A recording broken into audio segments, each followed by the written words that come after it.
Hello പുതിയ വീഡിയോയിലേക്ക് എല്ലാവർക്കും സ്വാഗതം. അപ്പോൾ ഇന്നത്തെ വീഡിയോ എന്ന് പറഞ്ഞിട്ടുള്ളത് ഉണക്കമുളകും നേന്ത്രപ്പഴവും വെച്ചിട്ട് നമ്മളൊരു വെറൈറ്റി ആയിട്ടുള്ള ഒരു റെസിപ്പി ആയിട്ടാണ് വന്നിട്ടുള്ളത് കേട്ടോ.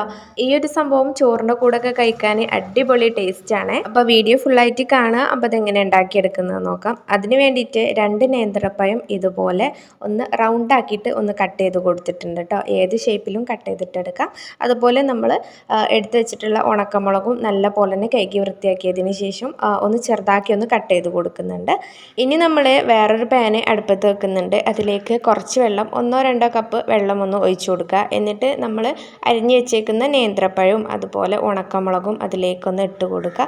എന്നിട്ട് നല്ല പോലെ തന്നെ ഒന്ന് വേവിച്ചെടുക്കാൻ വേണ്ടിയിട്ടാണ്. ഇനി ഇതിലേക്ക് ആവശ്യത്തിന് ഉപ്പ് ഇട്ട് കൊടുക്കുക. അതുപോലെ ചെറുനാരങ്ങൻ്റെ നീരുണ്ട് എന്നുണ്ടെങ്കിൽ 2 ടേബിൾ സ്പൂണ് അതൊഴിച്ചു കൊടുക്കുക. ഇല്ലാന്നുണ്ടെങ്കിൽ സുറുക്ക ഒഴിച്ചു കൊടുത്താലും മതി കേട്ടോ. എത്രത്തോളമാണോ നമുക്ക് പുളി ആവശ്യമായിട്ടുള്ളത് അപ്പോൾ അതിനനുസരിച്ചിട്ട് സുർക്കയുടെയും ചെറുനാരങ്ങൻ്റെ നീരിൻ്റെയൊക്കെ അളവൊന്ന് കൂട്ടിയും കുറച്ചൊക്കെ എടുക്കുക കേട്ടോ. എന്നിട്ട് നല്ല പോലെ തന്നെ ഒന്ന് മിക്സ് ചെയ്ത് കൊടുക്കുക. ഒന്ന് മിക്സാക്കി കൊടുത്തു കഴിഞ്ഞാൽ പിന്നെ നമ്മളിതൊന്ന് അടച്ച് വെച്ച് കണ്ട് ഇതിലെ വെള്ളമൊക്കെ ഒന്ന് നല്ല പോലെ വറ്റി ഈ ഒരു പഴവും ഉണക്കമുളകൊക്കെ നല്ല പോലെ വെന്ത് കിട്ടുന്നത് വരെ ഒന്ന് അടച്ച് വെച്ച് വേവിക്കാം. 2-3 മിനിറ്റ് കൊണ്ട് തന്നെ നമുക്കിത് നല്ല പോലെ കുക്കായിട്ട് കിട്ടിയിട്ടുണ്ടാവും. വെള്ളമൊക്കെ വറ്റി നല്ലൊരു പാകത്തിന് ഒരു പരുവത്തിലായിട്ട് കിട്ടിയിട്ടുണ്ടാവും. എന്നിട്ട് നല്ല പോലെ ഒന്നും പാടെ മിക്സാക്കി കൊടുത്തിട്ട് ഫ്ലെയിം ഒന്ന് ഓഫാക്കി കൊടുക്കുക. ഈ ഒരു ടൈമിൽ നല്ലൊരു സ്മെല്ലാണ് കേട്ടോ. സുർക്കൻ്റെയും ഉണക്കമുളകിൻ്റെയും പഴത്തിൻ്റെയൊക്കെ പ്രത്യേക ഒരു സ്മെല്ലാണ്. എന്നിട്ടത് നമ്മളവിടെ മാറ്റി വെക്കുന്നുണ്ട്. എന്നിട്ട് വേറൊരു പാന് അടുപ്പത്ത് വെക്കുക. അതിലേക്ക് ആവശ്യത്തിന് വെളിച്ചെണ്ണയോ അല്ലാന്നുണ്ടെങ്കിൽ ഓയിലോ ഒഴിച്ചു കൊടുത്താലും കുഴപ്പമൊന്നുമില്ല കേട്ടോ. അതൊന്ന് ഒഴിച്ചു കൊടുക്കുക. അതൊന്ന് ചൂടായി വന്നു കഴിഞ്ഞാൽ നമ്മളിതിലേക്ക് ഒരു 1/2 ടേബിൾ സ്പൂൺ മാത്രം കടുകൊന്ന് ഇട്ട് കൊടുക്കുന്നുണ്ട്. അതുപോലെ കുറച്ച് മാത്രം ഉലുവയും കൂടി ഇട്ട് കൊടുക്കുന്നുണ്ട് കേട്ടോ. രണ്ടും കൂടി നല്ല പോലെ തന്നെ ഒന്ന് പൊട്ടിച്ചെടുക്കുക. കടുകും ഉലുവയും പൊട്ടി വന്നു കഴിഞ്ഞാൽ നമ്മളതിലേക്ക് 1 ടീസ്പൂണ് നിറയെ ഇഞ്ചി ചെറുതാക്കി ഒന്ന് കട്ട് ചെയ്തതാണ് ഇട്ട് കൊടുക്കുന്നത്. അതുപോലെ 2 പച്ചമുളക് ഇട്ട് കൊടുക്കുന്നുണ്ട്. ഒന്ന് കട്ട് ചെയ്ത് കണ്ടിട്ടോ. എന്നിട്ട് നല്ല പോലെ തന്നെ ഒന്ന് മിക്സാക്കി കൊടുക്കുക. പച്ചമുളകിൻ്റെയൊക്കെ അളവ് നിങ്ങൾക്ക് എരിവിന് എത്രത്തോളം വേണോ അതിനനുസരിച്ച് കൂട്ടുകയും കുറയ്ക്കുകയൊക്കെ ചെയ്യുക.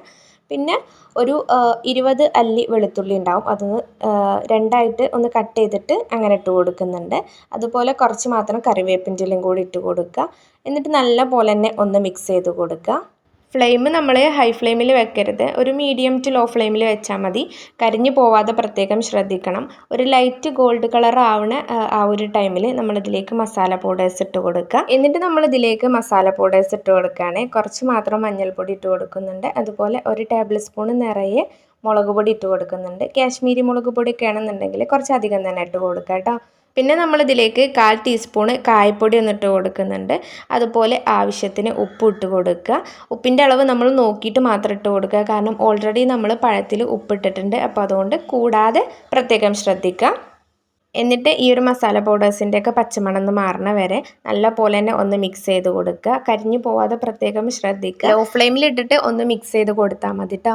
അങ്ങനെ ആ ഒരു ടൈമിൽ നമ്മളിതിലേക്ക് വേവിച്ച് വെച്ചിട്ടുള്ള പഴവും ഉണക്കമുളകും ഒന്നിട്ട് കൊടുക്കുക. എന്നിട്ട് അതും നല്ല പോലെ തന്നെ ഈ ഒരു മസാലയിൽ ഒന്ന് മിക്സ് ചെയ്തെടുക്കുക. ഒന്ന് മിക്സാക്കി കൊടുത്തു കഴിഞ്ഞാൽ നമ്മളിതിലേക്ക് കുറച്ച് മാത്രം വെള്ളം കൂടി ഒഴിച്ചു കൊടുത്തിട്ട് നല്ല പോലെ തന്നെ ഒന്നുപാടെ മിക്സ് ചെയ്തെടുക്കുക. കാരണം ഇത് ഒന്നുപാടെ കുറുകി വരും കേട്ടോ. കട്ടിയായിട്ട് വരും. അതിന് വേണ്ടിയിട്ടാണ് കുറച്ചും കൂടി വെള്ളം ഒഴിച്ചു കൊടുക്കുന്നത്. എന്നിട്ട് നല്ല പോലെ തന്നെ ഒന്ന് മിക്സ് ചെയ്ത് കൊടുക്കുക. ഒന്ന് അടച്ച് വെച്ചിട്ട് ഒന്ന് വേവിക്കുക കേട്ടോ. കാരണം ഈ ഒരു പഴത്തിൽ ഈ ഒരു മസാല പൗഡേഴ്സൊക്കെ ഒന്ന് നല്ല പോലെ പിടിച്ച് കിട്ടാൻ വേണ്ടിയിട്ടാണ്. അങ്ങനെ നമുക്കിത് ഫ്ലെയിം ഒന്ന് ഓഫാക്കി കൊടുക്കാം. ഈ ഒരു ടൈമിൽ നമുക്ക് ഉപ്പും അതിൻ്റെ ഒരു പുളിയും സുർക്കയും ഒക്കെ നമുക്കൊന്ന് ചെക്ക് ചെയ്തിട്ട് ആവശ്യമുണ്ടെന്നുണ്ടെങ്കിൽ നമുക്ക് ചേർത്ത് കൊടുക്കാം. അപ്പോൾ ഇത് ഇത്രയെല്ലാം ഉണ്ടാക്കിയെടുക്കാൻ നല്ല സിമ്പിളാണ്. പെട്ടെന്ന് തന്നെ നമുക്ക് ഉണ്ടാക്കിയെടുക്കാനും പറ്റും. ചോറിൻ്റെ ഒക്കെ കൂടെ കഴിക്കാൻ അടിപൊളി ടേസ്റ്റാണ്. അപ്പോൾ നമ്മുടെ പഴം അച്ചാർ ഇവിടെ റെഡി ആയിട്ടുണ്ട്. നല്ല സൂപ്പർ ടേസ്റ്റിയാണ് കേട്ടോ. ഇത് മധുരവും എരിവും പുളിയും കൂടി മിക്സ്ഡ് ആയിട്ടുള്ളൊരു അച്ചാറാണ് കേട്ടോ. നല്ല സൂപ്പർ ടേസ്റ്റി ആയിട്ടുള്ള അച്ചാറാണ്. അപ്പോൾ എല്ലാവരും ഒന്ന് ഉണ്ടാക്കി നോക്ക്. എന്നിട്ട് ഫീഡ്ബാക്കൊക്കെ ഒന്ന് അറിയിക്കും കേട്ടോ. വീഡിയോ ഇഷ്ടപ്പെട്ട് കഴിഞ്ഞാൽ ലൈക്ക് ചെയ്യാനും ഷെയർ ചെയ്യാനും പിന്നെ സബ്സ്ക്രൈബ് ചെയ്യാനൊന്നും മറക്കല്ലേ കേട്ടോ.